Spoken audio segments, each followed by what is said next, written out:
Airnav Indonesia cabang Makassar beberapa hari lalu menahan sebuah pesawat Boeing 737 MAX 8 di Bandara Sultan Hasanuddin Makassar.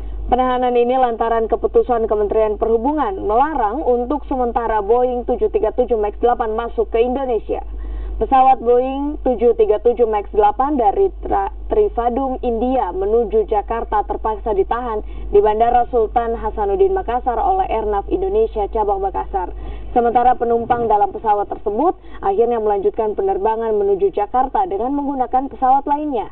Boeing 737 MAX 8 milik Lion Air ditahan penerbangannya berdasarkan keputusan Menteri Perhubungan.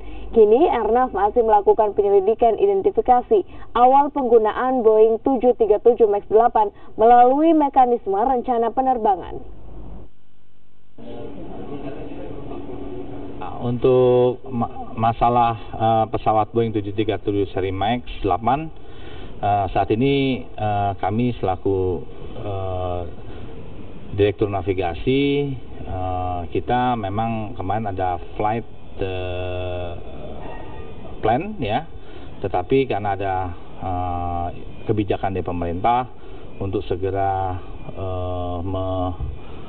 investigasi, segera menginspeksi pesawat tersebut, maka kita hold penerbangan tersebut.